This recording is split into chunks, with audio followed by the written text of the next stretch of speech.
뾰로롱 안녕하십니까. 지금 전국적으로 정말 너무너무 많은 비가 내리고 있고 다행히 인명피해는 아직까지는 없습니다만 다들 무탈하시길 바라면서 진실 추적자 사건 반장 시작합니다. 혹시 인터넷 하시다가 나도 모르게 쿠팡 홈페이지, 쿠팡 앱으로 연결된 적 있으신가요? 저는 많습니다. 쿠팡 광고 누르지도 않았는데 만지지도 않았는데 자동으로 휙 넘어가는 이런 걸 납치 광고라고 한다는군요. 방송통신위원회가 결국 쿠팡을 상대로 전기통신사업법 위반 여부를 확인을 위해서 사실조사에 착수한다는 소식입니다. 자, 오늘 출연자 소개 올리죠. 백다혜 아나운서, 박지훈 변호사, 박상희 한국열린사이버대 교수, 최영진 시사평론가 나오셨습니다. 안녕하세요. 안녕하세요. 사반 가족된 지 2년째입니다. 다른 데 보다가도 750 되면 무조건 사반 틀어야 하신 김오김, 김혜란 모녀님. 자, 화성시 향남읍 상가입니다. 도대체 얼마나 대단하신 분이시길래 주차면 2개를 물고 있는 걸까요? 하신 방유진님.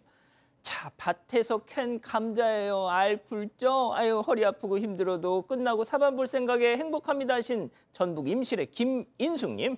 자, 아침 출근길에 얘 보고 쥐인 줄 알고 깜짝 놀랐어요. 그런데 검색해보니까 쪽제비네요. 얘가 여기 왜 왔을까 하신 임경민님. 자, 우리 집 댕댕이 쿠키 춤추는 것 좀 보세요. 아름답고 미운새. 네, 요즘 이거 완전 핫한 개 AI입니다. 진짜 개 아니에요. 하신 이우진님. 물론 개는 진짜 개인데 저 팔다리는 사람이에요. 자, 모두 사랑합니다. 재미는 물론 의리로 함께하는 아셀사반 뉴스 750. 최영진 평론가님 늦었어요. 대한민국과 전 세계 동포 가족 여러분의 시선을 모아서 출발합니다.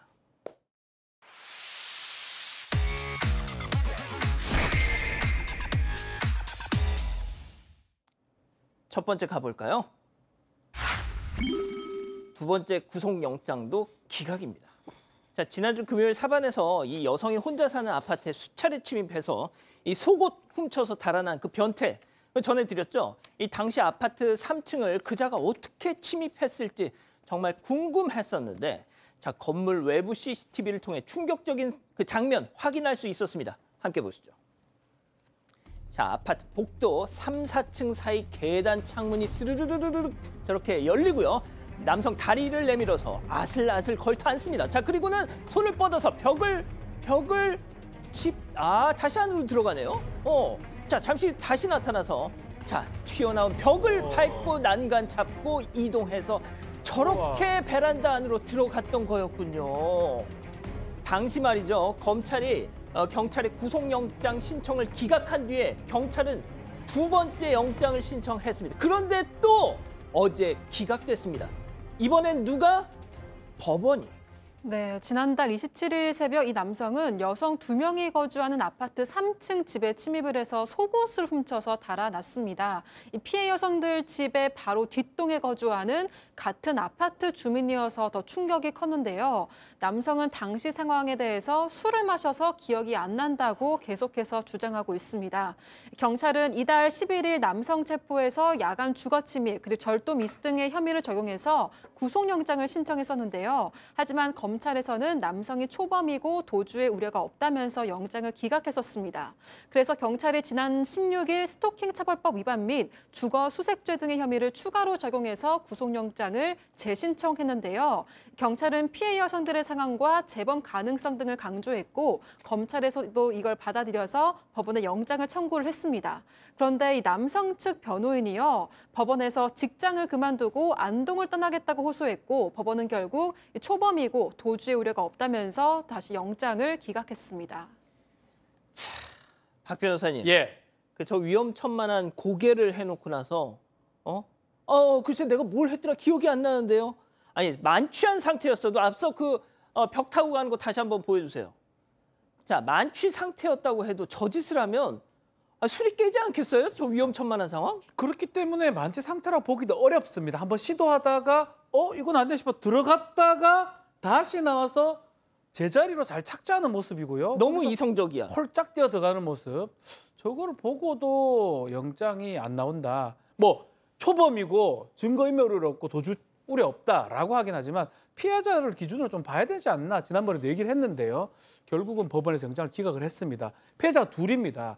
한 명은 경찰이 마련한 임시 숙소에 며칠 있다가 지금 옮겨야 되는 상황이고요. 한 명은 이제 간호사 그 병원의 숙소에 지금 있는 상황인데 결국 내가 안동에 못 살겠다 이런 얘기를 하고 있는 상황이고 경찰에서 뭐 스마트워치라든지 신변 보호 조치는 취했다고 하지만 상당히 두렵다고 하고요. 법이 과연 나를 지켜주고 있는지 의문스럽다. 이 구속영장 같은 걸 꼭 그 사람을 기준으로 봐야 됩니까?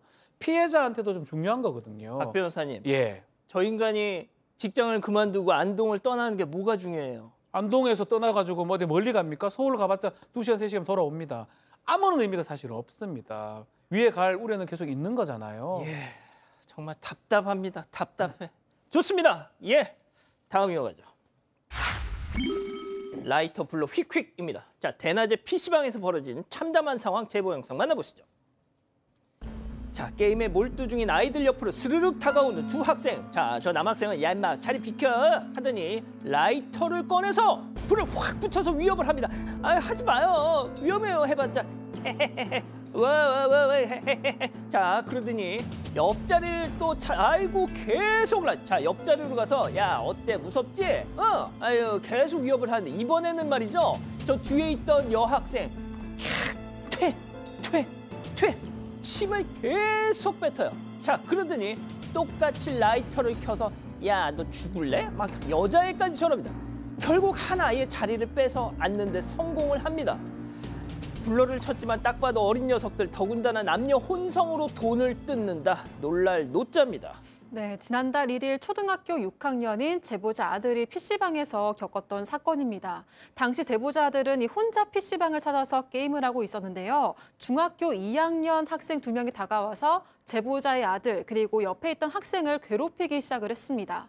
가해 학생들은 아들의 옷에 이렇게 보신 것처럼 라이터로 옷에 불을 붙이려고 했었고요. 또 의자 위에 침을 계속 뱉어서 그 머리에 흐르게까지 하기도 했습니다. 또 가해 학생 중 한 명은 아들의 자리를 강탈하고 무단으로 쓰기까지 했다고 하는데요. 아들은 며칠 뒤에 제보자에게 이 피해 사실을 털어놨는데 알고 보니까 가해 학생들은 지난해 12월에도 PC방에서 제보자 아들의 돈을 갈취해서 한번 주의를 줬었던 사람들이라고 합니다. 교수님, 싹수가 훤히 보입니다. 중인 녀석들. 네, 그리고 이제 문제는 아이들도 큰 문제지만 이 부모들도 지금 문제예요. 왜냐하면 제보자가 가해 학생들 부모에게 연락을 했어요. 그 남학생의 부모는 그래도 사과를 했다고 합니다. 그런데 여학생 부모랑은 연락이 안 되는 거예요. 그래서 여학생한테 너 이렇게 연락이 안 되고 이러면 우리 방송에다가 이거 알릴 거다라고 얘기했더니 그제서야 이 여학생 아버지한테 뭐 미안하다라는 문자가 왔는데 애들이 본인이 어려서 뭐 촉법소년이다 이런 이유로 너무 이런 범죄를 짓고도 죄책감을 못 느끼는 거에 정말 이러면 안 된다라는 마음이 드셔서 이렇게 제보했다고 전하셨습니다. 예, 좋습니다. 다음 이어가죠. 자, 우산은 어디로? 자, 비 오는 날 제일 열받는 영상 첫 번째 제보 영상 만나보시죠. 자, 문 닫힌 가게 앞으로 걸어온 남성 우산 꽂이 속 장우산 뜩 챙겨 들고는 야 저거를 딱 챙겨 들고는 야 이거 내 스타일이구만. 자, 그런데 오른손엔 이미 다른 게 있네 지금. 아하, 그 와중에 또 보는 눈은 있어서 장우산 좋은 우산에 저렇게 꽂혀서 가져가는 거 좀 보소. 네, 지난달 17일 비 오는 새벽 6시경에 이제 벌어진 일인데 애견샵 운영하는 제보자의 매장 앞에 우산 꽂이를 뒀어요. 근데 여기에 최근 들어 3번이나 이 고급 브랜드 우산만 사라졌다고 합니다. 이 제보자는 자꾸 이 고급 브랜드 우산만 사라지네. 그래서 이상해서 일부러 고급 우산을 꽂아놨는데요. 그 역시 또 사라졌다고 합니다. CCTV를 돌려보니까 지나가는 한 남성이 건물 앞에 놓인 우산을 집어들고 가는 것이 포착이 됐는데요. 이 제보자는 남성이 오른손에 우산이 이미 들고 있으면서 또다시 우산을 훔쳐갔다 이렇게 얘기했고요. 그 시간대 이제 주변 동네를 돌아다니는 걸 보면 분명히 이 인근에 사는 사람이다 이렇게 또 얘기했고 뿐만 아니라 제보자는 이 비가 오는 오늘도 옆 가게 방문하면서 매장 앞에 잠깐 우산을 놔뒀는데 그 우산도 잊어버렸다. 우산 도둑이 참 많은 것 같다 이렇게 이야기했습니다. 그러니까요. 두 번째 영상 이어갑니다. 자, 뚜벅뚜벅 걸어오던 여성 뭔가를 발견하고선 멈칫. 자, 매장 앞에 꽂혀있던 우산을 쓱 들더니 어머 이거 완전 내 스타일이잖아. 두리번 우산을 착 쓰고 청청청 사라집니다. 한국인들의 특징, 카페에 놓인 지갑, 휴대폰은 절대 안 가져가도 자전거, 화분, 우산은 완전 많이 가져가. 그래요. 길가에 있으면 자기 거라고 생각이 드나요? 아니면 가져가도 된다고 생각이 드나요? 일단 저 우산은 이 제보자가 운영하는 호프집에서 혹시나 손님 중에 뭐 비 맞을 수 있으니까 손님들한테 주려고 놔둔 우산인데요. 자, 그 우산을 어떤 여성이 가다가 가져가는 모습이 찍혔는데 보면 알겠지만 가다가 한번 백하는 모습이 좀 있어요. 쭉 가다가 두리번거리다 백하는 모습 절도입니다. 결국은 뭐 모르고 한 것도 아니고요. 두리번거리다 의식을 하고 그 우산을 가져가는 모습인데 글쎄요. 이것도 범죄가 될 여지도 있고요. 또 재물적 가치도 있는 겁니다. 왜 남의 우산을 가져갑니까? 조심해야 됩니다. 좋습니다. 예, 마지막 사연으로 가볼게요. 자, 키가 클까봐 고민 중. 이런 말도 안 되는 고민. 자, 집단 지성의 판단을 받아보고 싶으시다면서 제보해 주신 사연 함께 들어보시죠. 안녕하세요. 결혼 4년 차인 30대 여성입니다. 남편은 키가 190cm로 매우 커요. 시아버님도 키가 188이고 어머님도 170으로 가족들이 모두 큽니다. 어려서부터 전교에서 키가 제일 큰 애로 불렸다던 남편은 키가 크니까 행동 하나를 해도 남들보다 주목을 받으면서 살았다고 하더라고요. 그런데 남편 성격은 내향적이어서 그런 주목에 늘 스트레스를 받아 했다고 합니다. 발 사이즈도 300이 넘어서 신발 하나 사기도 쉽지가 않고 바지도 제대로 된 것 하나 찾기 어렵게 지내왔는데요. 그래도 성인이 되고 나서는 웬만한 일은 그러려니 넘기지만 여전히 불편해하기는 합니다. 시어머님도 남편이 키가 너무 커버릴까 봐 어려서부터 우유도 안 주고 농구 같은 운동도 일체 안 시켰대요. 그런데 여기서 고민은 저희 3살 아들입니다. 저도 키가 167cm로 작은 편은 아니거든요. 그러다 보니까 시댁에서 손자를 볼 때마다 늘 너무 크면 안 된다 얘기하시는데 하루는 아이가 먹고 있던 우유를 휙 뺏어가시더니 저한테 우유 먹였지 말랬지 이렇게 짜증을 내시더라고요. 아이는 영문도 모른 채 울기만 하고 남편은 시어머니한테 알았다 왜 짜증을 내시냐면서 이렇게 달래드리기만 했습니다. 저는 아들한테 먹고 싶은 거 먹게 해주고 튼튼하게 키우고 싶은데 지금부터 이러시면 나중에 더 심각해질까 봐 걱정되거든요. 어떻게 하는 게 좋을까요? 정말 제 입장에선 사치스러운 고민이다 이렇게 생각이 되는데요. 기다리고 기다리셨던 푸처 핸즈업 타임. 지금 6천여 분의 우리 가족 여러분들 OX를 함께 참여해 보시죠. 속도 좀 내겠습니다. 먼저 시어머니입니다. 예, 애미야. 시애미가 뭔 말을 하면 듣는 척 좀 해라. 너 신랑 형진이가 어떻게 살았는지 알긴 아니. 학창시절 맨날 맨 뒷번호 수학 문제 풀 때 맨날 1번이랑 같이 나와가지고 문제 풀다가 맨날 틀려서 두들겨 맞고 그러다 보니까 애가 저 모양 저꼴 된 거 아니냐. 너 아들 지훈이 밥 안 먹여도 180은 넘을 테니까 그만 좀 먹여 동그라미. 그렇군요. 자, 다음 사연자 며느리입니다. 아니 어머니 세상 달라졌어요. 그러니까 암만 그래 내한테 우유 먹이지 말라는 게 무슨 말씀이세요? 남자는 뭐니 해도 kit발이라고요. 형진 씨 키장남이었으면 저 어머님 아들이랑 결혼 안 했습니다. 아니 그리고 애가 먹고 싶다는 거 불량식품도 아닌 걸 먹지 말라고 합니까? X. 자, 우리 최영진 평론가님. 제 아들이 이제 쌍둥이 5살인데 얘네들이 요즘 화를 한번 내잖아요. 그러면 한 며칠 뒤에 아빠 그때 왜 그렇게 말했어? 이렇게 얘기를 하는 거예요. 저는 이게 이제 키에 국한되는 게 아니라 계속해서 이렇게 잔소리하고 성장에 관련돼서 이렇게 얘기하면 이게 나중에 어른이 되면 이게 트라우마로 남을 것 같거든요. 그래서 결국에는 이게 또 아이에게 자신감 하락으로 이어진다고 봅니다. 그렇군요, 교수님. 네, 예. 저는 진짜 이 오늘의 문제는 정말 제가 정말 공감하는 저희 아들 키가 190이거든요. 근데 어렸을 때는 초등학교 때는 잘 자라다가 중학교 때 갑자기 또 좀 안 자라는 거예요. 그래서 막 우유를 먹였어요. 운동도 시키고. 근데 고등학교 커가지고 너무 많이 자라는데 제가 이 엄마 마음은 이해해요. 왜냐하면 어느 날 너무 크니까 혹시 얘가 거인병이 아닌가? 이런 생각이 제가 들고 또 하나는 친구들하고 이렇게 좀 이렇게 커지면서 약간 소외되는 느낌이 있고 보는 사람들이 약간 부담스러워하는 느낌이 있는 거예요. 그래서 제가 더 이상은 안 컸으면 좋겠다. 정말 성장팜이 멈춰야 될 텐데 막 이랬어요. 근데 190에 크니까 괜찮더라고요. 그래서 지금 어머니께서는 이 가족이 모두 커서 또 커도 집중당하는 거 제가 이해를 해서 속상하겠지만 또 막상 다 커놓으면 좋아합니다. 그렇군요, 박 변호사님. 엄밀히 말해서 뭐 엄청 큰 키도 아닙니다. 190이면. 만약 220 정도 됐다면 좀 인정을 합니다. 210, 뭐 220. 네덜란드에선 190 평균 킵니다. 뭐 그냥 조금 크네. 아이고 좀 큰 편이네. 이 정도인데 너무 예민한 것 같아요. 그리고 아직 3살이기 때문에 많이 먹고 단백질 많이 섭취하고 어떻게 될지 알 수도 없는 거기 때문에 지금 와서 무슨 뭐 얘기할 필요도 없고 계속 얘기되지만 190 그렇게 큰 편이 아니에요. 한기범 2m 20 뭐 이랬지 않습니까? 2m 7입니다. 아 7입니까? 예. 죄송합니다. 백다희 아나운서. 저도 이렇게 아이들이 어릴 때 영양을 잘 섭취하는 게 가장 중요하다고 생각을 하고요. 근데 사연자가 며느리니까 뭐 사사건건 대립하는 것도 어려울 것 같아서 최대한 좀 거리를 두신다거나 좀 시어머니 앞에서는 우유를 안 먹이는 게 좋지 않을까라는 생각을 했습니다. 댓글도 볼게요. 장민채님. 행복한 고민이네요. 사는데 지장 없으니까 고민하지 마세요라고 하셨고요. 전혜원님, 아이는 잘 먹고 잘 크게 해야 합니다라고 하셨습니다. 예, 여러분들의 많은 사연 제보 기다리고 있습니다. 첫 번째 사건 이어갑니다.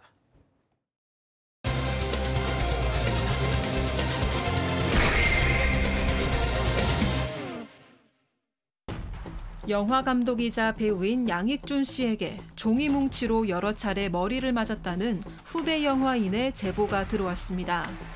양 씨는 종이로 머리를 2번 통통 두드렸을 뿐이라고 해명했지만 최근 법원에서 벌금형이 확정됐습니다. 사건의 전말을 알아봅니다. 영화 똥파리에서 그 불량배 역할을 맡았던 감독이기도 했고요. 양익준 감독. 이게 올 초에 있었던 일이죠? 네, 양익준 감독은 2002년 영화 품행제로에서 배우로 데뷔를 했었고요. 2009년에는 독립영화 똥파리에서 감독, 각본, 주연으로 1인 3역을 맡으면서 높은 평가를 받았었습니다. 또 최근에는 넷플릭스 드라마 지옥에서 비중 있는 역으로 출연하기도 했는데요. 그런데 지난 2월에 양 감독이 후배에게 폭행 혐의로 고소를 당했다는 기사가 나왔습니다. 지난해 12월 13일 양 감독이 운영하는 주점에서 후배 머리를 종이 뭉치로 여러 대 때리고 폭언을 했다는 건데요.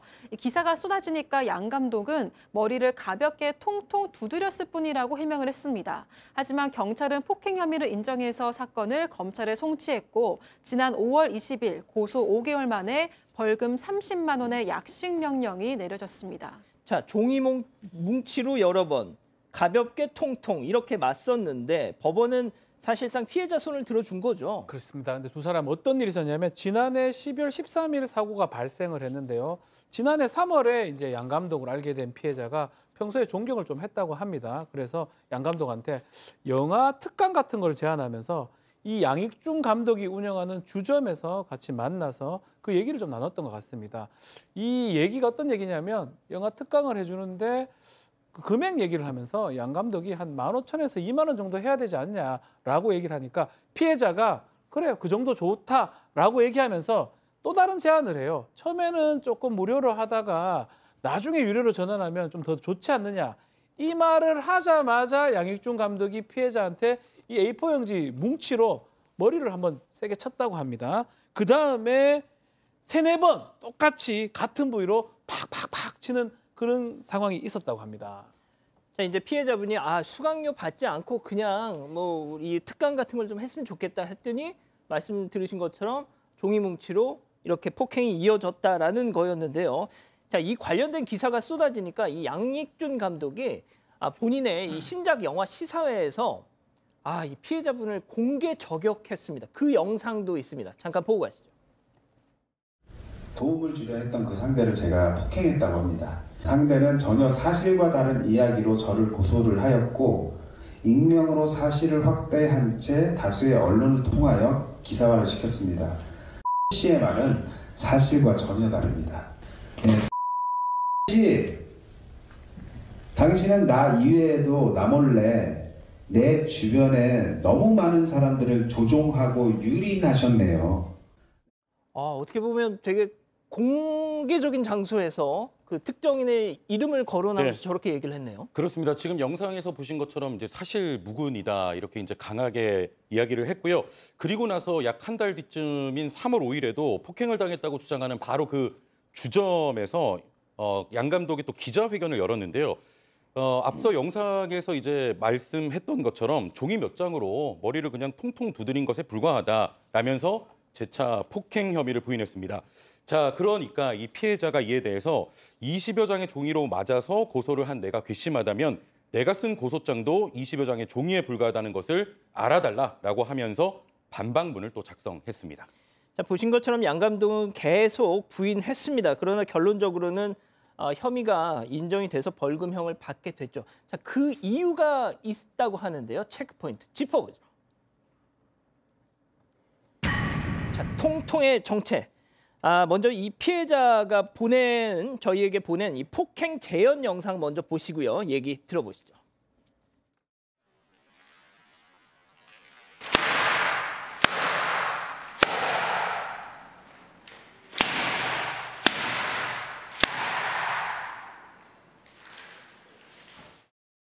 그건 제출한 건 아닌데 그거랑 똑같이 제가 경찰 출석 조사했을 때 책상 이제 뭐 모서리 쪽에 네, 머리라 생각하고 한번 해보셔라 해서 재현을 했었고 그거를 촬영을 직접 하셔서 수사 그 결과로 이제 올리신 걸로 저는 이제 알고 있어요. 저도 뭐 남중남고 뭐 군대 다 갔다 오면서 무슨 살짝 맞았다고 막 너 고소 막 이렇게 하는 스타일도 전혀 아니고 저는 도저히 한 번도 경험해 본 적 없는 이상한 종류의 폭행 폭력이어서 도대체 내가 얼마나 가치가 없는 인간이면 이렇게까지 나한테 함부로 하냐는 그 생각에 너무 사실 모욕적이고 네, 정말 모멸감이 심했던 것 같아요. 자, 이거는 이제 피해자가 재현한 상황이고요. 피해자의 주장입니다만 저게 맞다면 그 양 감독의 통통과는 좀 거리가 있어요. 네, 저건 이제 통통은 아니고요. 이제 저게 사실이라고 하면은 피해자는 이제 모멸감을 느낄 수밖에 없습니다. 왜냐하면 얼굴 우리가 뺨을 한 대 맞아도 그게 굉장히 아픈 거가 느껴지지 않을 만큼 자존심이 상하는데 얼굴 앞에서 뭐 이렇게 막 얼굴을 계속 이제 뭐 6, 7대 때렸다면 뭐 충분히 그럴 수 있을 것 같아요. 지금 피해자의 주장에 따르면 예상치 못한 상황에서 폭행을 당해서 공포감이 늘었고 그때는 이마, 눈, 코 뭐 다 맞으니까 눈도 뜰 수 없을 만큼 정신이 없었는데 집에 가서 생각해보니까 너무 분노와 억울함이 생겼다고 합니다. 저항도 못한 상황이 더 이제 너무 극심한 스트레스를 느꼈고 구토까지 나왔다고 합니다. 그 후에도 이제 저런 종이만 보면은 그때 생각이 나서 정신적 후유증도 생겼고요. 게다가 이분이 평소 때도 뭐 형, 동생 하던 사이가 아니었기 때문에 더 수치감이 느껴졌다고 했습니다. 사과를 하지 않아서 3일 후에 전화를 해서 그때 도대체 나를 왜 때렸어요? 라고 얘기했더니 뭐 그 정도 가지고 폭행이라고 생각을 하느냐. 뭐 그때 얘기하지 그랬냐? 라고 얘기를 해서 더 분노가 생겼다고 합니다. 또 한 가지 얘기할 부분이 있죠. 네, 양 감독이 지난 3월 기자회견에서요. 피해자가 경제적으로 어려움을 겪고 있는데 수강료를 무료로 하겠다고 해서 안쓰럽고 답답한 마음이 들어서 아이고 이놈아 하면서 좀 종이 뭉치로 머리를 통통 2번 두드렸다고 당시 상황을 직접 재현하기도 했었습니다. 이 수강료를 모두 피해자에게 주려고 했는데 저런 결정을 해서 답답했다 이런 취지였다는 건데요. 하지만 피해자는 제작진과의 통화에서 양 감독이 수강료를 다 주겠다고 한 적은 없다고 주장을 했습니다. 또 반박문에서도 도움을 주는 입장이 되니까 받는 사람을 함부로 해도 된다고 생각했나. 그게 바로 그루밍이고 가스라이팅이 아닐까 하는 느낌이 들었다. 말에 기분이 상했으면 말로 풀어야 한다고 반박을 했습니다. 또 그러면서 유죄 판결에도 불구하고 여전히 폭행 사실을 인정하지 못하겠다면 주점의 CCTV 영상을 공개해 주길 바란다 이렇게 전하기도 했는데요. 하지만 양 감독은 CCTV 영상이 5일만 저장돼 있기 때문에 현재 남아있지 않다 이런 입장입니다. 그 해당 주점의 소유자가 이제 양 감독이다 보니까 아무튼 그렇습니다. 자, 일단 이 유죄 판결 벌금 30만 원 이 법원의 판단에 대해서 양 감독은 어떤 입장인지 저희가 또 직접 들어봤습니다. 들어보시죠. 그 친구가 얘기하는 거는 제가 되게 무자비한 폭력을 행사했다. 이거가 정말 너무 말이 안 되는 지점이라는 게 수사보고 보면은 피의자가 가한 폭행의 정도와 내용은 고소인의 주장처럼 강하게 내리친 것으로 보기는 어렵고 고소인의 머리 부분을 기분이 나쁠 정도로 친 것으로 판단됨. 그냥 이거예요. 네, 그 친구가 저를 얼마나 괴롭히려고 저를 이렇게 공격하려고 하는지 모르겠지만 저는 그냥 일상으로 돌아가고 싶어요. 제가 한 가지 정정을 할게요. 그 주점의 운영자는 아니랍니다. 그 주점에서 양 감독이 일을 하고 있다고 했다네요. 자, 박 변호사님. 예. 일단 양 감독은 여전히 이 피해자가 폭행 상황을 좀 과장해서 전하고 있다 이런 입장인 것 같은데 뭐 피해자도 법원 판단에도 불구하고 양 감독의 태도 변화가 크게 느껴지지 않는다 이런 느낌인가 봐요. 그렇죠. 일단 폭행이라는 게 사람의 신체에 대한 유형력의 행사입니다. 그게 뭐 종이든 꽃이든 꽃으로도 때려도 똑같은 거고요. 막 그런 것들이 뭐 작동했을 수도 있는데 12월 13일에 이 사건이 발생했는데 2월 10일 날 최초 보도가 지금 됐다라고 하고요. 근데 이제 문제는 2월 12일 날 양익준 감독이 피해자 실명을 좀 적용했던 부분도 있고 그러면서 3월 5일 날 기자회견 할 때는 통통 두드린 거다 말했고 결국은 벌금 30만 원에 약식명이 확정이 됐습니다. 이 양 감독 말씀은 뭐 이래요. 무자비한 폭력은 아닌데 좀 과장해서 한다 얘기하고 또 피해자 같은 경우는 독립영화계에서 이 양익준 감독이 상당히 센 사람이기 때문에 사실은 경찰이 신고하지 않으려고 했지만 다른 피해자도 발생할 수 있고 상당한 굴욕감이나 모욕감을 느꼈기 때문에 어쩔 수 없이 한 것이다라고 주장을 하고 있고요. 결국 유죄가 된 상황이고 또 업계에 이제 이런 일이 발생하면 안 된다라고 그런 얘기도 하고 결국은 고소도 진행하고 방송 제보도 했다고 합니다. 예. 뭐 나중에라도 조금 양측이 원만하게 좀 어떤 화해의 자리를 가지셨으면 좋겠습니다. 자, 이렇게 정리하고요. 두 번째 사건 이어갑니다.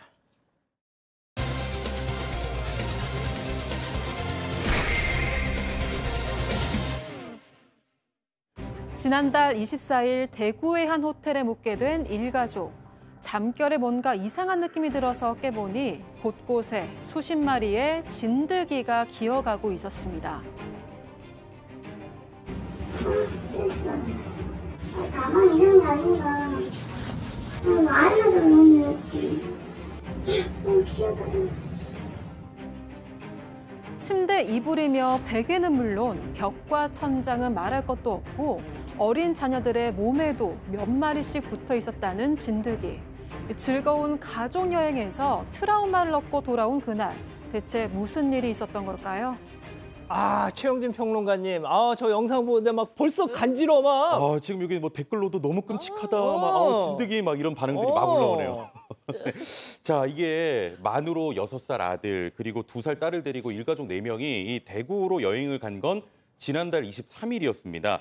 남편에 따르면요, 이제 첫째 아들이 자폐 진단을 받아서 지능이 이제 2살 아이 수준인데 그러다 보니까 본인의 감정이나 상황들을 잘 표현을 못했다고 합니다. 그런 아들이 놀이공원을 워낙 좋아했으니까 그날도 역시 놀이공원으로 가족들이 여행을 간 거예요.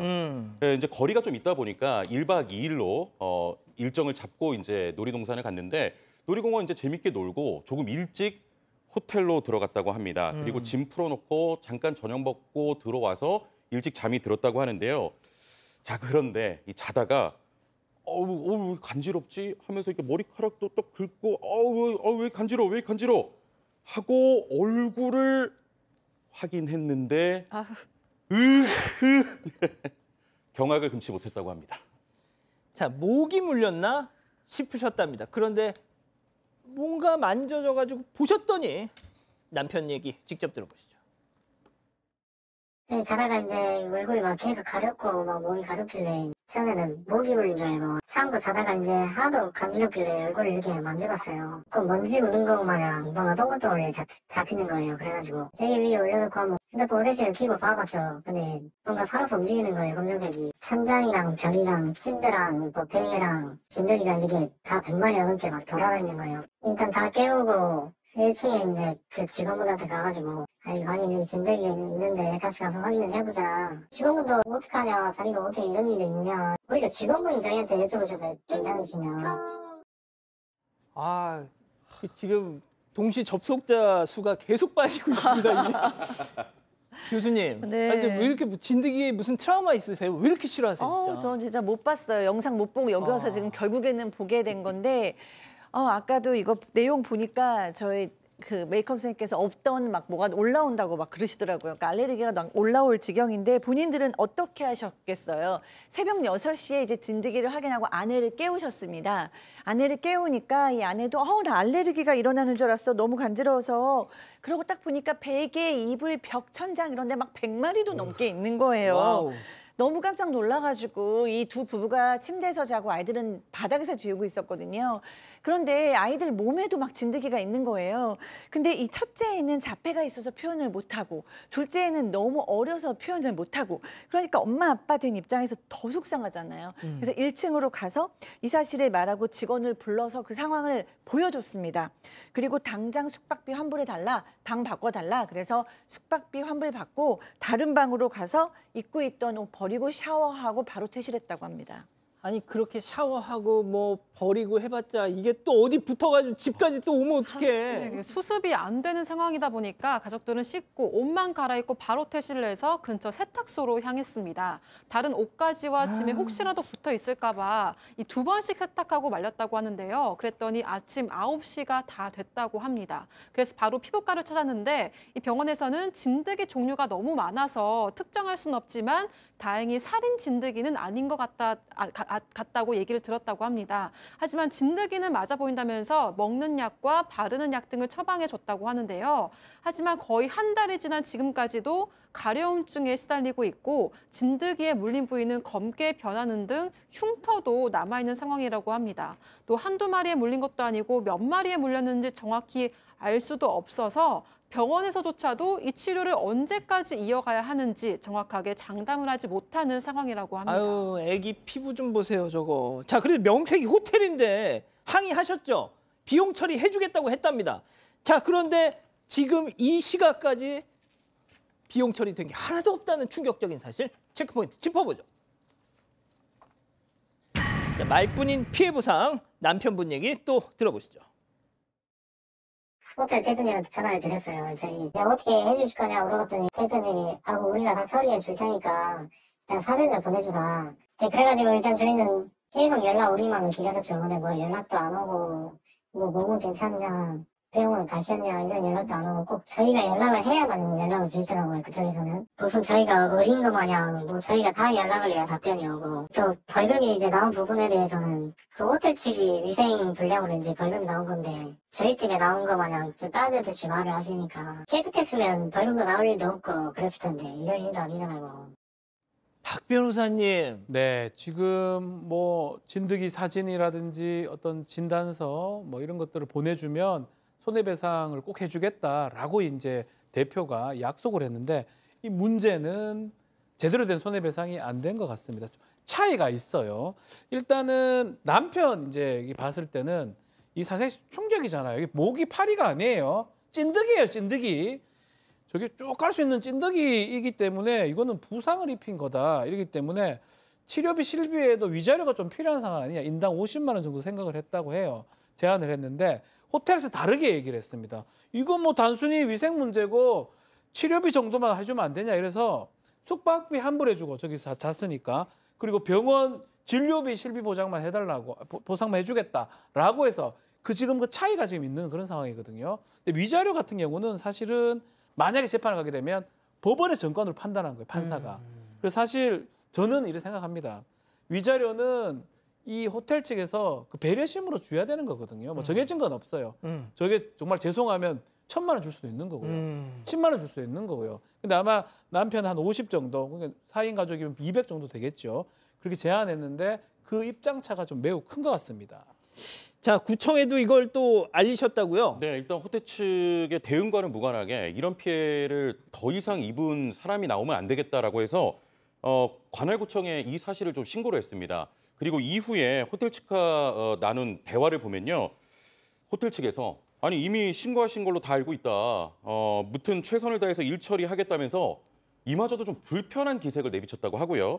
또 위생과 벌금이 90만 원까지 나왔다면서 이 피해자를 좀 탓하는 듯한 자세를 호텔 측에서 취했다고 합니다. 이에 대해 남편은 호텔 측 위생 불량이 원인인데 왜 우리 탓을 하는 것 같은 느낌이 좀 들었다라면서 황당하다고 또 토로하기도 했습니다. 자, 그리고 해당 호텔 관계자는 다른 매체와의 또 인터뷰에서 치료가 오래 걸리는데 중간중간 계속 정산할 수 있는 상황은 아니다. 완치되면 그 이후에 전체 금액을 다 보상하는 게 맞다는 판단이라고 또 밝히기도 했습니다. 하지만 이 피해자의 남편은 언제까지 이 치료가 계속될지 의사조차 장담하지 못하고 있는데 지금까지 낸 비용만이라도 일단 주면 좋겠다고 또 답답했다고 하고요.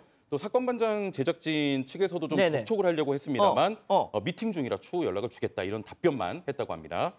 자, 진드기 제일 싫어하는 우리 교수님 정리해 네. 주시죠. 네, 지금도 가려운 느낌인데요. 지금 여태까지 쓴 병원비, 세차비, 세탁비 합쳐서 25만 원 정도입니다. 근데 그것도 지금 한 달 동안 주지를 않고 있다라는 거예요. 그리고 애초에 제시한 50만 원도 타협을 해서 줄일 생각도 있다. 그런데 연락도 없다고 합니다.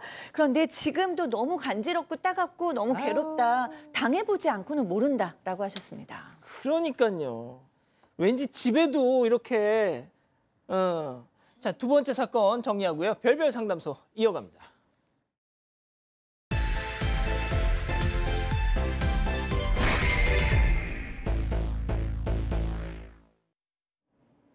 한 할머니가 어린 손녀와 함께 길을 걷고 있습니다. 그런데 카페 앞을 지나던 순간 할머니가 깜짝 놀라는데요. 유리창 너머 한 여성이 남성과 손을 맞잡은 채 다정하게 대화를 나누고 있습니다. 그런데 그때 손녀가 갑자기 입가에 손가락을 가져다 대고는 쉿! 아무 말도 하지 말라는 신호인데요. 도대체 카페 안에 두 사람은 누구고 손녀는 왜 이런 행동을 하는 걸까요? 자, 실제 사연은 당사자 특정을 이유로 일부 각색했다는 말씀 먼저 드리고요. 한때는 내 딸처럼 아꼈던 사람과 이제는 원수가 됐다, 교수님. 네, 그렇습니다. 오늘의 제보자는 60대 여성입니다. 하나뿐인 아들이 2년 동안 투병을 하다가 얼마 전에 세상을 떠났습니다. 아들도 너무 그립고 속상하지만 혼자 남겨진 40대 며느리와 6살 손녀 때문에 더 속이 상하셨습니다. 그런데 아들 장례가 있을 때 이제 정말 슬픈 마음으로 장례식을 치르고 있는데 화장실에 갔다 오는데 빈소가 우리 아들 빈소 말고 다른 좀 빈 빈소에서 며느리의 목소리가 들리더래요. 그래서 왜 우리 며느리가 저기 있지? 좀 쉬고 있나? 라고 이제 들여다본 순간 깜짝 놀라셨습니다. 왜요? 며느리가 어떤 다른 남자랑 포옹을 하고 있는 거예요. 단순히 위로를 하고 있다고 하기에는 두 손을 맞잡고 있고 안겨 있었다고 합니다. 아들 빈소에서. 네, 그래서 사연자가 한참을 고민하다가 결국 빈소 밖에서 며느리를 불렀다고 합니다. 조용히 이름을 불렀는데 며느리가 태연하게 무슨 일이세요? 라고 물어봤고 이렇게 사연자는 아무 말 없이 며느리를 계속 쳐다봤다고 합니다. 며느리는 그제서야 안에 있는 사람은 사촌 오빠다. 외국에서 있다가 오늘 저 위로해 주려고 잠시 온 거다. 이렇게 얘기를 했는데요. 또 남성도 잠깐 나와서 사연자에게 인사를 했는데 눈을 단 한 번도 마주치지 않고 고개만 푹 숙인 채 자리를 그냥 떠났다고 합니다. 뭐 일단은 사촌 네. 오빠라니까. 자, 그렇지만 이제 손녀도 챙겨야 되니까 이 집에 며느리 집에 자주 왔다 갔다 했었고요. 가보니까 아들의 물건의 흔적이 전혀 없습니다. 좀 서운할 수 있잖아요. 예. 얼마 안 됐는데. 그래서 왜 없냐고 물어보니까 너무 지금 남편 물건만 보면 자꾸 눈물이 나고 생각이 나서 도저히 일상생활이 안 된다. 그래서 치웠다라고 얘기하니까 그래, 니만 몰라서 미안하다 이렇게 위로를 했다고 합니다. 그러면서 저 어머니 저 혼자서 딸 키우는 게 힘들다. 대출금 어떻게 갚냐 호소를 하니까 네. 결국은 남편하고 상의 끝에 5천만 원 또 건넸고요. 앞으로 손녀에 들어간 돈은 우리가 책임지겠다. 이렇게 말도 하면서 약속을 했다고 합니다. 자, 아들을 보낸 이 시어머니, 며느리 대신 손녀까지 계속 돌봐주셨다고요. 매일 뭐 손녀를 돌본 것뿐만이 아니고 집안일도 다 도맡아서 하셨다고 하는데 그러던 어느 날이었습니다. 어느 날? 평소처럼 유치원에 이제 손녀 하원시키러 갔는데 평소 그냥 가던 길이 아니라 조금 이제 산책할 겸 돌아갔어요. 돌아갔는데 한 카페에서 깜짝 놀랄 장면을 목격하게 됩니다. 어떤 장면? 회사에 있어야 할 며느리가 한 남성과 마주 앉아 두 손을 맞잡은 채 다정하게 웃고 있었다는 겁니다.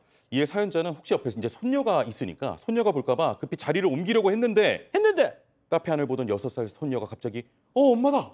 이렇게 이제 외친 거예요. 네. 이에 손녀는 옆에 남성을 또 가리키면서 비밀 친구도 같이 있네? 그러면서 할머니 바라보면서 작은 손가락으로 쉿! 이런 포즈도 취했다고 합니다. 자, 손녀가 말한 이 비밀 친구는 대체 누굴까요? 자, 오늘은 박 변호사님께서 특별한 또 연기를 선보이실 것 같은데요. 천진난만 6살 손녀 역의 박 변호사님, 배신당한 시어머니 역의 박상희 교수, 별별극장 레디 액션입니다. 쉿쉿! 아유, 엄마랑 비밀 친구 만나는 거 절대 말하면 안 돼, 할머니. 뭐? 비밀 친구? 그게 뭔데? 그 엄마가 말하지 말랐는데 나 말하면 혼난단 말이야, 할머니. 아니야. 할머니한테는 뭐든지 싫어! 얘기해도 돼. 저 아저씨를 예전에도 만난 적이 있어? 저번에 나랑 엄마랑 아저씨랑 놀이공원 갔는데 근데 아저씨는 비밀 친구라서 아빠한테는 말하지 말래. 아빠? 응. 그럼 아빠가 살아계실 때도 그렇지. 저 아저씨를 만나봤다는 얘기야? 그래. 근데 엄마가 아빠 절대로 말하지 말랬는데 할머니 비밀이야 비밀. 지켜야 돼. 약속. 진드기. 아 진짜 박지훈 변호사님의 연기 폭이 이제 계속 넓어지는 것 같아요, 스펙트럼이. 자, 그런데 그게 중요한 게 아니고 입단속을 시켰다. 네, 이제 그제서야 이 사연자 머릿속에 모든 퍼즐들이 맞춰 나가지기 시작했다고 합니다. 아들의 장례식장에서 봤던 그 남성이 바로 그 며느리와 함께 카페에 있었던 그 남성과 똑같았던 인물이었는데요. 사연자 입장에선 이미 아들이 세상을 떠난 마당에 며느리가 새로운 사람을 만난다고 해도 섭섭하지만 좀 어쩔 수가 없는 노릇이었습니다. 하지만 살아있을 때부터 만났다면 이야기가 완전히 달라지니까 결국 사연자는 확실한 며느리의 불륜 증거를 잡아야겠다 이렇게 결심을 했습니다. 예, 심각한 얘기를 전해드리고 있는데 제가 좀 하나만 전해드릴게요. 이 모가 살쪄님이 손녀딸 패고 싶다 진짜. 농담이고요. 예. 자, 최영준 평론가, 그래서 그 내연남이 누구인지 지금 아는 게 없잖아요. 일단은 며느리의 그 불륜을 목격했던 그 카페로 다시 찾아갔습니다. 그런데 웬걸 이 며느리의 내연남이 그 카페 사장이었습니다. 이 장례식장에서 봤던 사연자의 얼굴을 전혀 기억하지 못했다고 하는데요. 사연자는 손님을 가정해서 은근슬쩍 사장님 인상 참 좋으시다. 혹시 결혼하셨어요? 이렇게 이제 물어보니까 아무것도 모르는 그 남성, 저 결혼 준비 중이에요. 여자친구랑 3년 만났어요. 라면서 연애 기간까지 술술 털어놨다고 합니다. 자, 그러니까 이 사연자가 곧장 며느리 찾아가서 카페 사장과의 관계 다 알아! 라고 따졌지만 며느리는 단골일 뿐이에요. 라고 발뺌했고요. 그러면서 설령 우리가 다른 관계여도 이제 남편도 없는데 뭐가 문제예요? 라고 큰 소리 쳤다고 합니다. 박 변호사님, 이게 일단 남편은 없잖아요. 사별을 한 상태긴 합니다만. 예. 이거는 좀 뭔가 좀 모르겠습니다. 뭔가 증거가 있어 보이긴 한데 문제가 있어요. 어떤 이런 소송을 할 수 있는 사람은 사실은 남편이고요. 만약에 남편이 생전에 이 소송을 했다가 사망을 하게 되면 이게 소송 수계라고 표현하는데요. 그 상속을 받을 수 있는 뭐 딸이라든지 아니면 할머니, 그게 좀 가능한 상황인데 지금은 사실 남편이 없는 상황입니다. 그러면 유일하게 할 수 있는 게 이 할머니로서, 어머니로서, 또 손녀로서 뭐 위자료 같은 게 이제 가능한다 이건데 입증의 문제도 좀 있고요. 위자료 금액도 그렇고 현실적으로 좀 쉽지 않아 보이는 게 사실입니다. 그렇군요. 진짜 교수님은 이거 좀 어떻게 보셨어요? 저는 심각하게 봤죠. 왜냐하면 일단은 아이한테 너무 정서적으로 안 좋습니다. 그러니까 이 아이가 일단은 이 엄마에 대한 분노도 커가면서 더 생길 거고요. 사람에 대한 신뢰감이 없을 거예요. 정말 철석같이 믿었던 엄마, 그리고 비밀 친구, 알고 보니까 다 옳지 않은 관계였고 결정적으로 중요한 건 그 사이에 아빠가 돌아가셨다는 거예요. 아파서. 교수님, 그럼 저 꼬마도 네. 손녀딸도 이게 정상적인 관계가 아니라는 건 아나요? 그러니까 어렸을 때는 정확하게 팩트는 모르지만 느낌이라는 게 있기 때문에 뭔가 편치는 않았을 거예요. 근데 그걸 알게 되는 지점이 있잖아요. 초등학교든 중학교 때, 고등학교 때 일대 타격이 있을 수밖에 없는 거죠. 게다가 아빠가 돌아가셨기 때문에 이 아이는 아빠에 대한 죄책감도 느낄 거예요. 내가 아빠한테 그걸 비밀로 했는데 혹시 우리 아빠가 나 때문에 아픈 건 아니었을까, 뭐 이런 생각들, 그게 우울로도 연결이 될 수가 있어요. 그러니까 아이한테는 정서적으로 정말 안 되는 행동을 하신 거고요. 사실은 저는 이 시어머니의 마음도 좀 심히 걱정스럽거든요. 왜냐하면 내 사랑하는 아들이 지금 세상을 떠난 지 며칠 안 되는 상황에서 얼마나 애도도 필요하고 슬픈데 거기에 이 며느리에 대한 분노나 충격을 받으셨잖아요. 저는 정당한 충격이라고, 정당한 분노라고 생각하고 지금이라도 좀 아들을 뭐 위로하는 시간, 애도하는 시간, 충분히 본인을 위로하는 시간 충분히 좀 가셨으면 좋겠습니다. 자, 우리 가족 여러분들도 막 많이 분노하시네요. 네, 아희안님, 사연자 속이 어떠실까요? 라고 하셨고요. 웃고 있어도님, 딸까지 본인 연애에 이용했네요. 라고 하셨습니다. 미나님도 어떻게 저럴 수 있나요? 라고 하셨습니다. 예, 자, 별별 상담소 이렇게 정리하고요. 글로벌 픽 이어갑니다.